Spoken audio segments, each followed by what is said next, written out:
अधूरा रह गया है, या वो सपना से झारखंड बहुत दूर हो गया है। उसके बाद की जो स्थिति है वो स्थिति कल्पना से बहुत परे है। सब कोई का सपना था, हम लोग भी झारखंड अलग राज्य अंतिम में जब मैं नाम लेना नहीं चाहूंगी, लेकिन 98 में जब झारखंड अलग राज्य का लड़ाई फिर से एक बार पीक में आया था, तब हम लोग पूरा दमखम के साथ उस आंदोलन में शामिल हुए। और उस आंदोलन में जब ये चैलेंज हुआ कि झारखंड इतना आसानी से झारखंड का पुनर्गठन नहीं होने दिया जाएगा,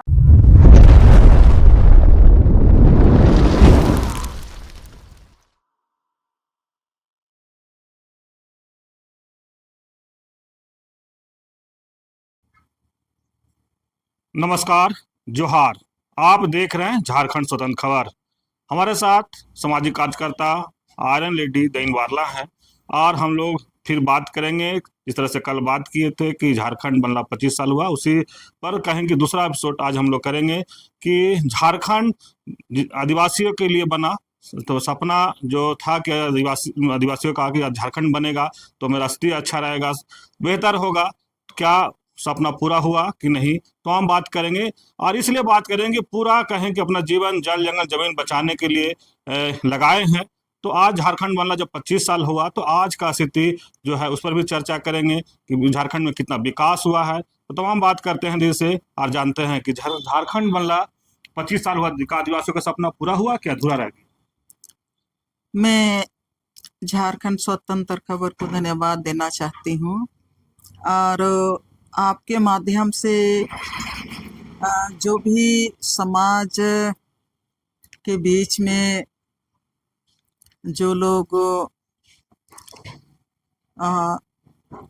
इस संवाद को देखेंगे सुनेंगे, उन सभी साथियों को भी मैं जोहार करना चाहती हूँ।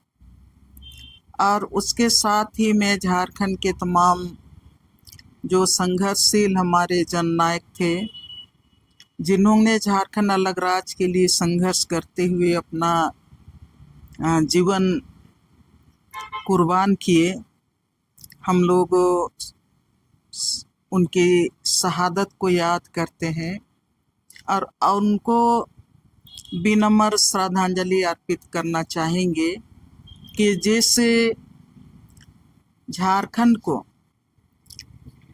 बनाने के लिए और झारखंड के लोगों को,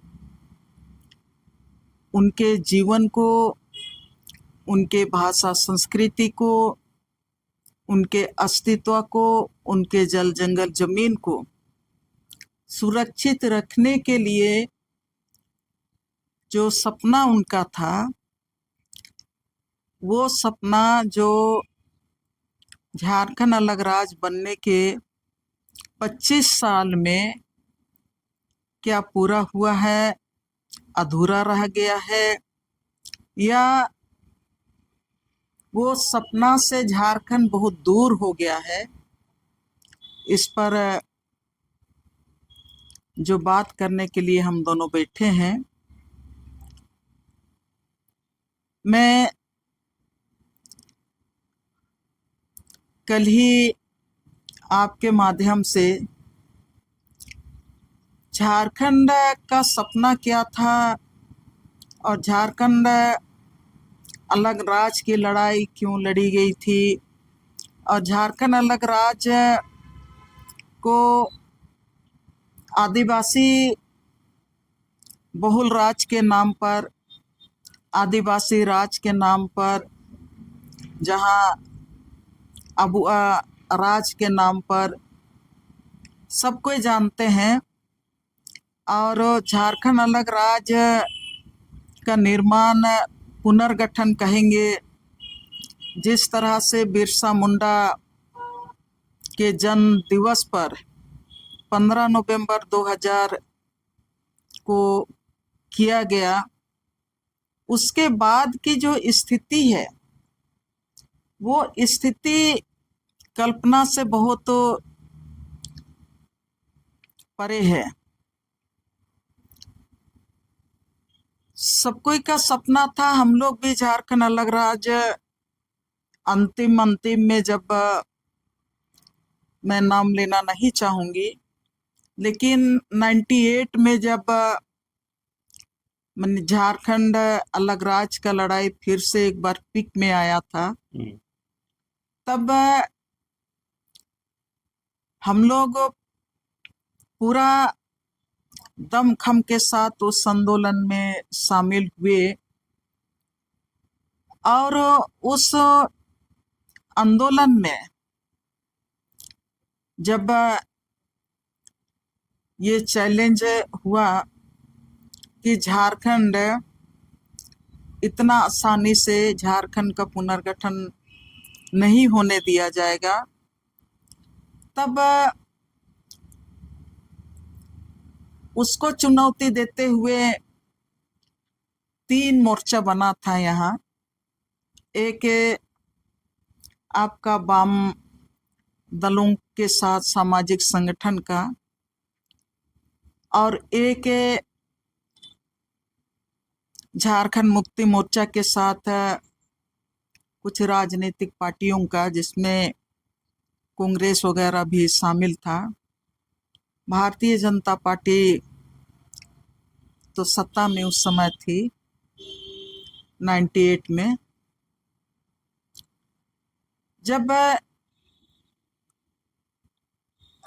ये झारखंड अलग राज्य का आंदोलन को लेके ये 3 मोर्चा, एक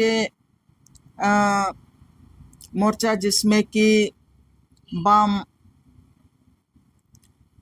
दल थे, हम लोग भी उस समय झारखंड उलगुलान मंच, हम लोग का सामाजिक संगठन पूरे झारखंड में दमखम के साथ अपनी उपस्थिति दर्ज किया था।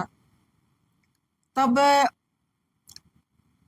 एक बैठक हुआ था और उस बैठक में पूरी तरह से राजनीति पार्टी के लोग थे।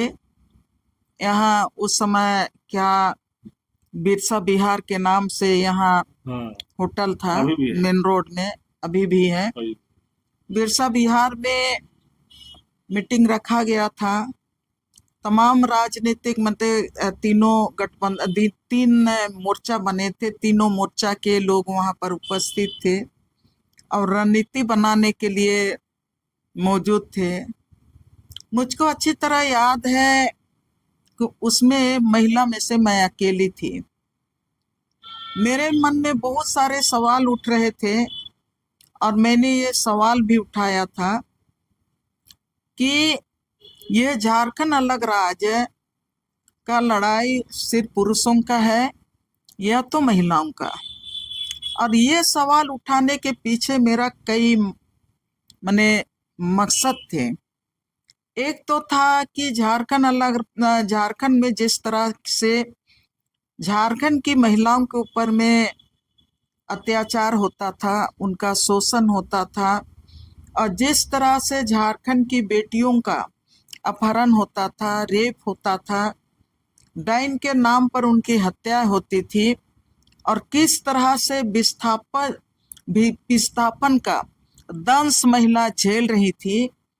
और हम लोग जो सामाजिक संगठन के साथी थे, पूरे उस समय जो छोटा नागपुर कहेंगे, छोटा नागपुर इलाके में हम लोगों का झारखंड उलगुलान मंच सक्रिय होके जन मुद्दों पे काम करता था, संघर्ष करता था। युवाओं के सवाल के, महिलाओं के सवाल को लेके, आदिवासियों के सवाल को लेके, दलितों के सवाल को लेके किसानों के सवाल को लेके, हर तरह के शोषण के खिलाफ हम लोग संघर्ष कर रहे थे। विस्थापन के खिलाफ गांव-गांव में जहां पर भी विस्थापन का सवाल था, हम लोग हर लड़ाई में माने शामिल होते थे। तब ये जो तमाम मुद्दे थे, वो मुद्दों को लेके ही हमने ये सवाल किया था कि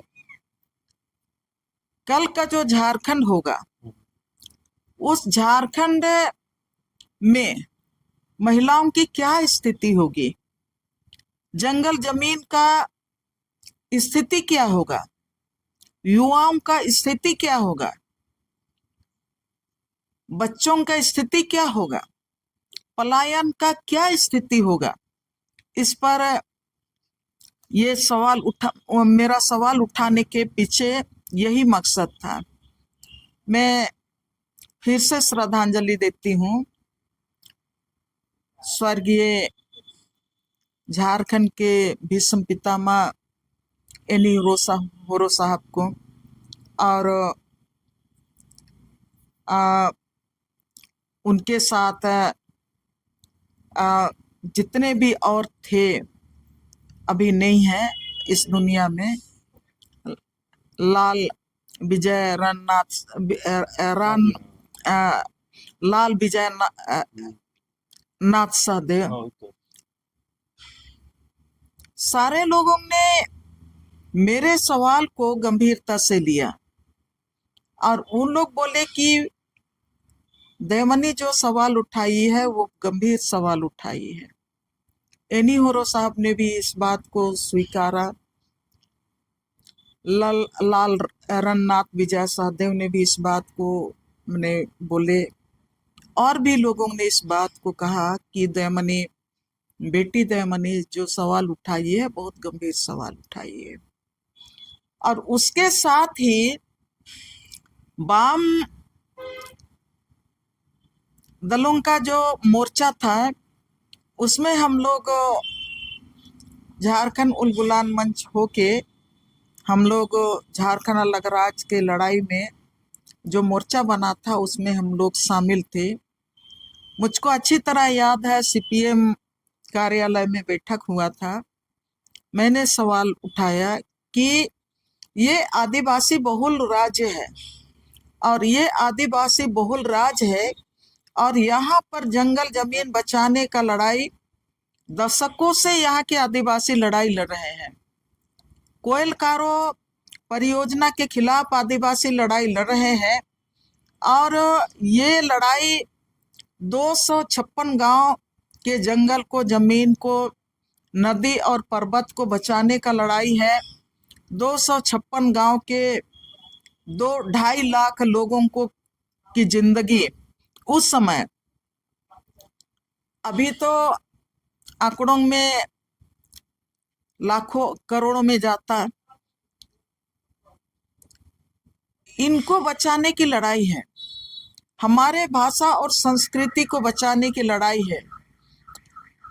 सरना और संस्कृति को बचाने की लड़ाई है। ससंदरी को बचाने की लड़ाई है। मैंने सवाल उठाया था कि यहाँ 40 साल से कोयल कारो परियोजना के खिलाफ लोग लड़ाई लड़ रहे हैं एक तरफ, और दूसरे तरफ 245 गांव को बचाने का लड़ाई पलामू, गुमला क्षेत्र में, लातेहार क्षेत्र में लोग केंद्रीय जनसंघर्ष समिति के बैनर तले वो लड़ाई लड़ रहे हैं। और पलामू का पाट इलाका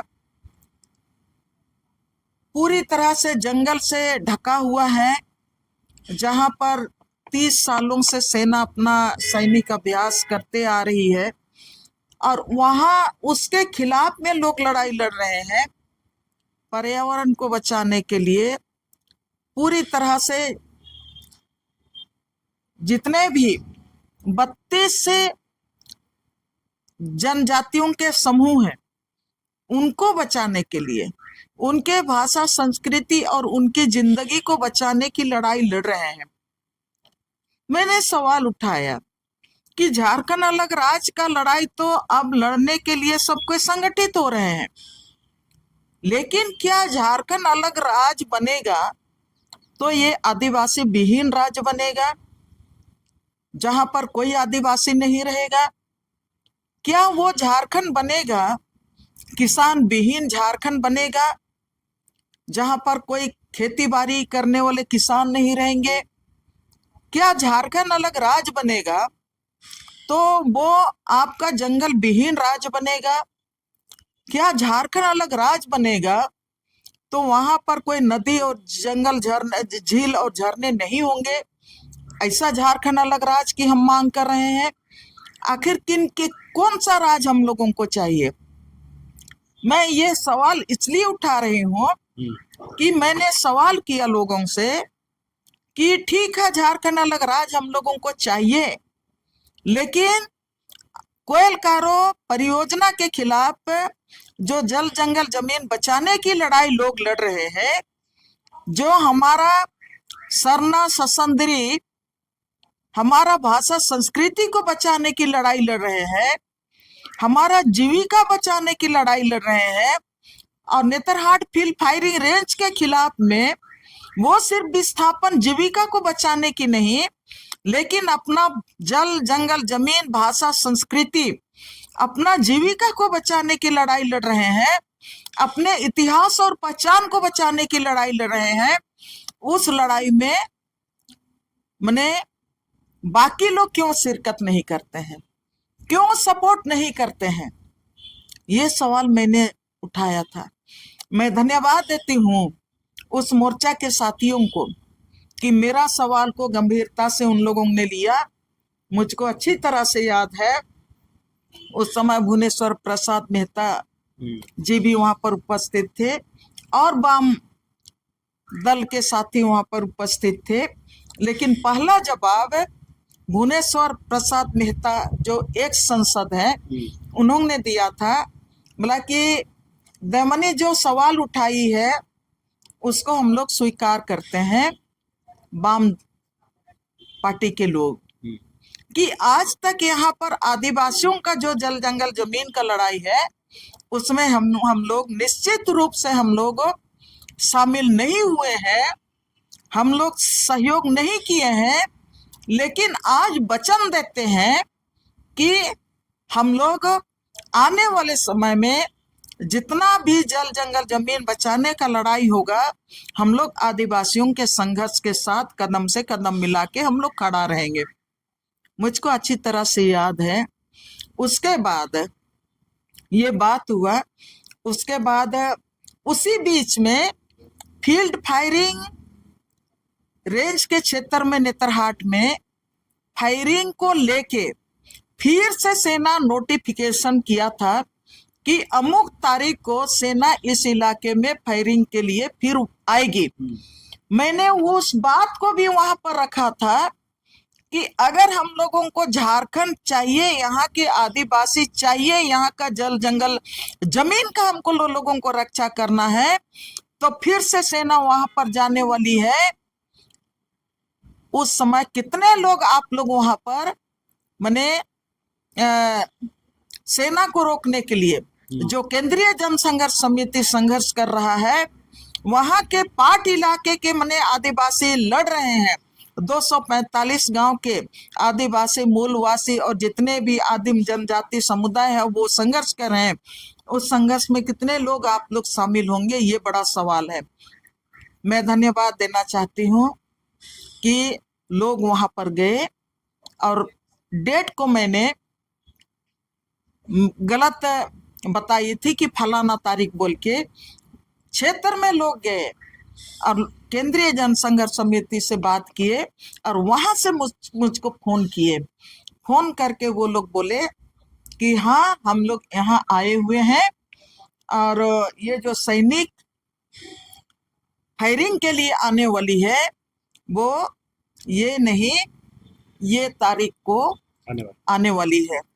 मैं भीतर से मैं बहुत एनर्जी फील की, भीतर से मुझको बहुत तसल्ली लगा कि जो सवाल हमने उठाया था उस सवाल को लेके जो भी झारखंड अलग राज्य के लिए जो आंदोलन में आगे आए हैं वो लोग स्वीकार किए और शामिल हुए।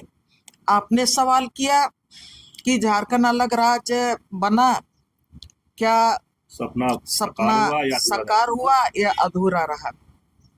झारखंड अलग राज्य में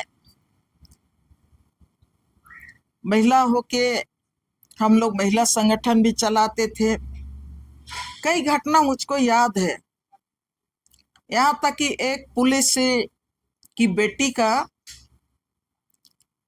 मैंने बलात्कार हुआ था और उनके पेट में 10-12 मैंने छुरा मार दिया गया था। यहाँ आपका मोराबादी सरायटाड़ का है। हम लोग बहुत चिंतित थे कि एक पुलिस की बेटी भी यहाँ पर सुरक्षित नहीं है। हम लोग तो आम लोग हैं, कई बेटियों का उसी तरह से बेटियों को शिकार होते हुए देखे थे। कई मैंने छोटी बच्चियों का आपका ट्रैफिकिंग होते हुए देखे थे। एक सपना था झारखंड अलग राज्य का, जब लड़ाई में शामिल हुए तो लगता था कि कल के दिन में झारखंड अलग राज्य बनेगा तो झारखंड की बेटियां सुरक्षित रहेंगी, यहाँ की बेटियों के साथ बलात्कार नहीं होगा, यहाँ की बेटियों का अपहरण नहीं होगा, यहाँ की बेटियों का ट्रैफिकिंग नहीं होगा। ये मैं अपने दिमाग में हम लोग लेके चलते थे और ये मन में था। हम लोग जब फिरायालाल में धरना देते थे हमेशा सोचते थे जब झारखंड अलग राज्य बनेगा तो शाम होते, अभी तो लड़कियां डर के मारे शाम होते ही घर में घुस जाती हैं। झारखंड अलग राज्य बनेगा तो हम लोग मतलब निश्चिंत होके हम लोग अपने गांव घर में काम करेंगे, निश्चिंत होके शहरों में हम लोग काम करेंगे, देर रात को अपने कामकाज से घर वापस सुरक्षित आएंगे। ऐसा राज बनेगा, ऐसा सुशासन इस राज्य में रहेगा, ऐसा शोषण विहीन झारखंड बनेगा। ये हम लोगों का अपना सपना था। जब झारखंड अलग राज्य बनने का जब ये सामने आया तो अच्छी तरह से याद है कि हाँ, भारतीय जनता पार्टी उस समय केंद्र में थी। लोग तौल रहे थे, अखबारों में देख रहे थे कि यहाँ भारतीय जनता पार्टी किसको मुख्यमंत्री बनाएगा। एक तरफ एक तराजू में बाबूलाल मरांडी को बैठाते थे और एक तरफ कड़िया मुंडा को बैठाता था, और हम लोग देखते थे कि हाँ किनको मने बैठाएगा मुख्यमंत्री। एक दिन मैं और हमारी संघर्ष के साथी माननीय बासुई कीड़ो जी, जो पूर्व महिला अध्यक्ष की मेंबर भी आज हैं, उनके साथ हम दोनों तय किए कि झारखंड अलग राज्य बनने वाला है। अब महिलाओं का ट्रैफिकिंग पर हम लोग खूब काम करते हैं, उसको रोकने के लिए हल्ला मचाए रहते हैं, महिला शोषण को रोकने का मांग करते रहते हैं। हम लोग तय किए कि शायद मुख्यमंत्री बनाएगा। उम्र से मैंने सीनियरिटी के आधार पर कड़िया मुंडा भारतीय जनता पार्टी में आदिवासियों में पुराना चेहरा है, तो हम लोग कड़िया मुंडा के पास गए, दोनों जन। उनका खूंटी अनीगढ़ में जो घर है वहां पर हम लोग गए और हम लोग उनसे बात किए। बात के सिलसिले में हम लोग बोले कि हम लोग तो आपको बधाई देने के लिए आए हैं। आप कल का झारखंड का मुख्यमंत्री आप बनने वाले हैं। तो हम दोनों सोचे, दोनों बहन, कि चलिए हम लोग पहले ही बधाई देते हैं। तब वो बोले कि वो तो ठीक है, लेकिन बनने दो। तो हम दोनों ने सवाल किया, इसलिए कि वासवी जी पत्रकार थी, अभी भी पत्रकार हैं, मैं भी अखबार में लिखते रही हूँ।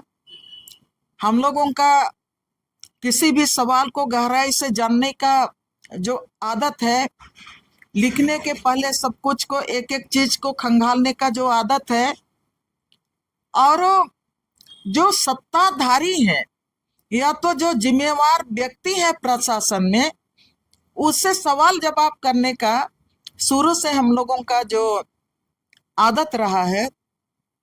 हम लोग उनसे भी यही सवाल, हम लोग सवाल किए महिलाओं को लेके। हम लोग बोले कि मुंडा दादा, आप तो कल के दिन में झारखंड का मुख्यमंत्री बनेंगे। आप झारखंड की महिला यहाँ से 2 लाख से ज्यादा दिल्ली में केवल मैंने पलायन कर गई हैं, और बॉम्बे में है, लड़कियों का ट्रैफिकिंग हो रहा है। और वो जो पलायन कर गई हैं लड़कियां, वो पढ़ी लिखी लड़कियां हैं। कोई आईए किया है, कोई बीए किया है, और वो लोग वहां रोजगार के लिए गई हैं, या तो गई हैं या तो ले जाई गई हैं, जिनका शारीरिक और मानसिक शोषण हो रहा है। बंधुआ मजदूर की तरह उन लोगों को इस्तेमाल कर रहा है। तो आप उनको लाके, वापस लाके यहाँ पर बाइज्जत उनको नौकरी देने का आप क्या पॉलिसी लाएंगे? हम लोगों ने सवाल किया। हम लोग बोले कि आप उन लोगों को, इसलिए क्यों झारखंड की बेटियां हैं, उन लोगों को लाने का आपके पास क्या योजना है, या क्या योजना बनाएंगे? तो उन्होंने जवाब दिया, मैं जमीन बचाने के आंदोलन में सक्रिय रही हूँ। वासवी जी, फैसल अनुराग, ये 2 बड़े चेहरे झारखंड में जल जंगल जमीन के आंदोलन को लगातार वो लिखते रहे हैं, आदिवासियों के आंदोलन को आदिवासी हित में लिखते रहे हैं। तो सबको जानते हैं कि हाँ, ये लोग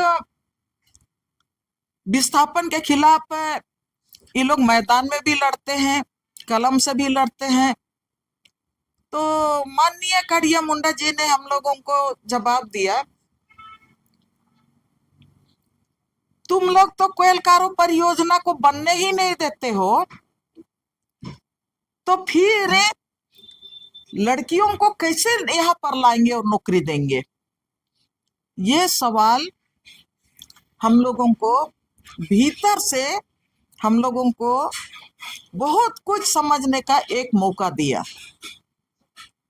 कि आप लोग तो कोयलकारो परियोजना को बनने ही नहीं देते हैं, डैम बनने ही नहीं देते हैं, तो फिर कैसे वहां की, मतलब जो दिल्ली बॉम्बे में लड़कियां हैं, उनको कैसे यहाँ पर लाएंगे?